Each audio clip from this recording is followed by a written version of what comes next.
In February 2014, I did a video on pornography was my addiction. I do not want to talk about this topic, I'm not joking. One tip on knowing who you are in Christ is just to get closer to God. Why can't black people have nice things? Why? Because I know you want to be like me.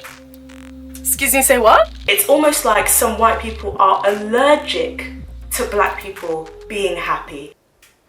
Oghosa Ovienrioba, thank you so much for joining us on Divided. No problem. As we so often do, easiest place for us to start is, how would you describe yourself? What is it that you do? So I'm an influencer. I do beauty. I do chatty videos where I talk about different issues affecting black women in the UK and also taboo issues as well. What's your experience of being a black woman in the UK at the moment? I mean, clearly, racism is still here. It is still an issue. But it's certainly not, we're not where we were, 10, 20, 30 years ago. I mean, racism, whether it be now or 30 years ago, shouldn't have been a thing anyway. But I think it is great. I was even thinking about this morning, that we're able to have conversations like this openly and not be scared of it. I think that's the first step. Why do you think in this day and age that you have, as a black influencer, had a different treatment to some of your white colleagues?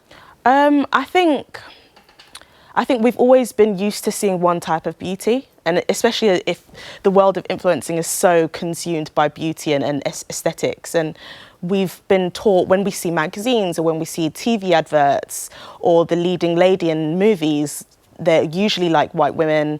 A lot of the time it was blonde women with blue eyes, and I think we've kind of moved on from that. But a lot of the time it was white women with very white features, very slim noses, lighter skin, lighter eyes. And I think when you're used to seeing one thing as beautiful, I think it can be difficult to expand and accept that, plus-size women and dark-skinned women and Asian women can also be beautiful and accepted as well. There's a lot of brands out there who use and appropriate urban culture, basically black culture, black slang and black hairstyles, black fashion. They appropriate that, they steal it for their own good, and then they don't represent us on social media, they don't represent us in campaigns. We never see them on their Instagram pages, their Twitter pages, their Facebook pages. All the models are white. Many white people with mixed-race children also ignore the racism that affects the black community. And I know that when me and my brother travelled to America for the first time, my brother's slightly darker than I am, he was given bleaching cream by somebody and told that he needed to get lighter. And I think, it's a thing of access. In Nigeria, the lighter that you are, you have access to better jobs. And if you look at movies, for a very, very long time, even in black movies, the leading lady was always light-skinned. If you look at the 1960s, a lot of Lena Thorne, a lot of those women were lighter-skinned, and it took a long time for people like Lupita Nyong'o and Danai Gurira to be appreciated, and I think that's why Black Panther was so successful.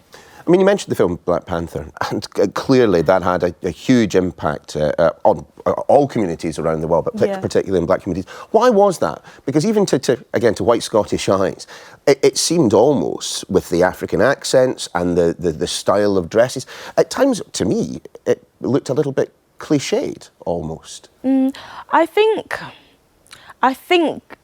as a black person, for me, I saw myself represented, and I think it could be cliched, but when you identify with that experience, you're able to see the nuance. There were so many different nuances of the film, especially when you saw Michael B. Jordan's character, who was stuck in America, who seemed like he was lost, and that was speaking so much about the diasporan community. So people like myself who weren't necessarily born in Africa, but we still have ties to that place and treated like we're African, even though we're born in the UK, and feeling that sense of loss of I'm not white enough to be seen as British at times, but I'm also not African enough to be seen as African. And that was an amazing nuance that I don't think was cliche in the film. And I think just that film brought out a lot of conversations in the African community that was, I think, really important.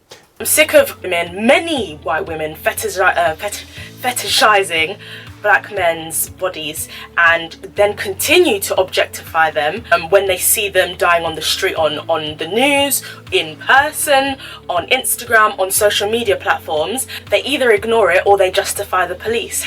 #Blue Lives Matter and all this nonsense. But you weren't #Blue Lives Matter last week, sis, when I saw you scrolling on Kwame's Instagram. Obviously, politically at the moment, with a lot of discussion about Brexit, a lot of discussion about mass immigration and the rest of it, there has also been something of a national conversation about racism. I mean, in your view, do you see Britain as, to any extent, as a racist country? Would you describe it in such terms? I wouldn't say it's a racist country. I think when we look at racism, I think we need to step away from seeing it as something that's overtly vicious. I think it can also be quite subconscious.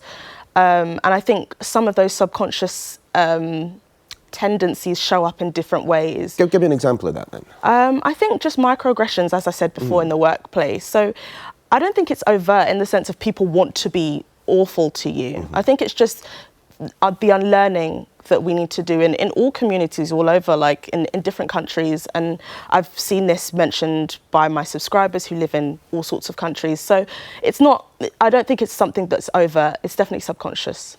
A lot of your experiences you've talked about through the YouTube channel and through videos online. One caught plenty of people's attention because of the subject matter back in 2014, and that was your addiction to pornography. The beginning of the story starts when I was about 6 or 7, and I was abused, and it was I don't even know how to say this. Yeah, so about from 9 years old, I started masturbating quite often. When I would feel depressed or when something bad was going on in the home, it would start again and be more frequent. And every time I did it, I felt like I just felt really dirty, and I felt like, obviously being in a Christian home, I literally felt like God was looking at me and I was going to hell.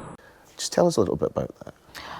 So for me, I experienced pornography addiction due to the fact that I was molested at 5 years old, and that sexual abuse went on for 5 to 6 years, and that sort of it awoke feelings inside me, I think, that were just very premature. So just needing sexual gratification at a very, very young age, almost before you're able to understand those feelings. And because I felt such shame and I never spoke to anyone about them, they kind of festered inside me. And what happened is that it went to the point where I was seeking out that gratification, and that's when my porn addiction started. And that continued for about 5 to 6 years until I became a born-again Christian at 20 years old. How bad did it get? Because I'm sure you have rolled your eyes sometimes at people who've said that they're addicted to this or addicted to that, and it's not. They just like it. Yours was a proper addiction, wasn't it? I think addictions are hard because you do like it at first, but it's a cycle. I think for me it was also escapism. So anytime I didn't feel good or all those feelings of abuse came to me, I went out seeking the addiction. And at first it was really, really light. I wasn't watching it for that long, but at its height, when I was about 20 years old, I was watching it for quite a few hours a day, every day. And I don't even think it's just about watching. I think it's about thinking. When you're thinking about it, you may not actually be watching it, but when you're thinking about it and how much time that takes up in your mind and how that changes your mind about, sex and how you see your body image, especially as a woman, the bodies in porn aren't always the most realistic. So it's also those effects as well that are part of the addiction. There will be some people as well watching this for whom the revelation that, there are women who enjoy pornography, it will be just that, a revelation. I think that is one of the good things about talking about this is that, women like sex. I'm a virgin waiting for marriage, but as human beings, we are most of us are created to enjoy sex. And I think there is that feeling that women don't. I think there's that feeling that women aren't interested in sex, or they're not interested in being pleasured, and I think that's due to sexism. And I got so many emails by so many other women who said that pornography addiction was a big problem for them. And that made me realise that it wasn't just me. And I think the more that we have conversations about pornography addiction, that we have more conversations about sex, especially as women, I think that might open the gate so that people realise that it's something that women are interested in too. It's easier to keep my thoughts pure because I haven't had sex. However, obviously I was addicted to porn. But one thing that really helped is I actually have a blog on how I conquered my pornography addiction, and I think that will help people. I think it crosses over, so it's great for people who were addicted to porn, but it's also good for people who are struggling with impure thoughts and stuff like that. So read that or watch the video. I'll link them both below. Do you think being a virgin in today's society turns guys off from a potential relationship? It turns the wrong guys off. How did finding God, as you said, you are born again Christian. How did finding God lead to the end of that addiction? For me, it was just really seamless. Like I've spoken to other Christians that they still struggle with porn even after being Christians. But for me, it was just, I became a Christian in July of 2012, and I just never touched porn again. I was very afraid that I would, and I remember just being in my bathroom, just like in the bar, just crying and being like, God, I really don't want to go back to this, because I knew it had such a hold over my life. And it just never happened again. And I didn't even want to make that video in was it 2016 or so, but I really felt led to, and I'm glad I did. So what then did make you? What made you make that video? So I had a really odd dream about my friend, and I saw her being abused in this dream, and I just felt awful waking up, and I just felt like, oh my gosh, is this something that I didn't know had happened to her? And I found out eventually that she had actually been abused. And I felt God saying to me, like, there's other people who've been through this pain that you could help by just telling your story, and I don't want you to sit on that story because it could free so many other people. And it did. It was really difficult to do. It's not something I would have done voluntarily, but it did help so many people. And till today, I still get so many more emails. And yeah, I'm happy that it's helped people. Have you've dealt with the addiction. Have you dealt with the abuse? It's something I'm still working on. I go to therapy now. I have a Christian woman who's a therapist who helps me, and she's great. And yeah, it's a slow learning curve. It's something that happened to me when I was 5, and I didn't even realise it was a problem until I was 20. So there's like 15 years of emotional baggage that I still have to unpack. But I'm really getting there, and I think I'm slowly getting healthier when it comes to that. So given that pornography had a damaging effect on you, or the addiction to pornography had a damaging effect on you, how do you feel about pornography now then?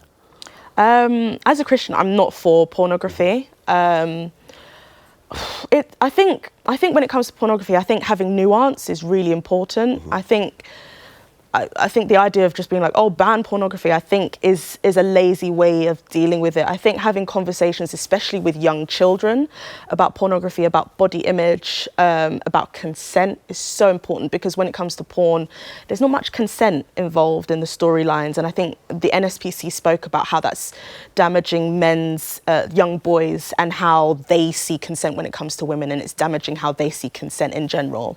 So I think that's an important place to start. But what's your view? I suppose I'll narrow it down. What is your view of women who say that they're just merely exerting their agency when they work in porn? I think that's completely up to them. I respect women's right to do what they want with themselves. I don't think that nothing should be forced on anyone. I'm just someone who just doesn't believe in it.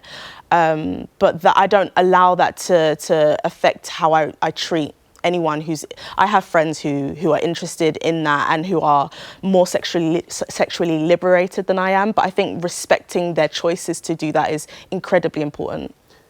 If you had to sum up, someone who hadn't watched any of your videos, who wasn't following you on social media, if you had to sum up your approach, what would it be? I guess just candid and honest. My channel Sincerely Oghosa is literally called Sincere because I just try to be as honest and frank as I can be. That must be hard sometimes. Honest. Yes, it is online. Yeah, it is. But I've gotten used to it, and I look more at the positives than the negatives. Oghosa, thank you so much for joining us on Divided. No problem.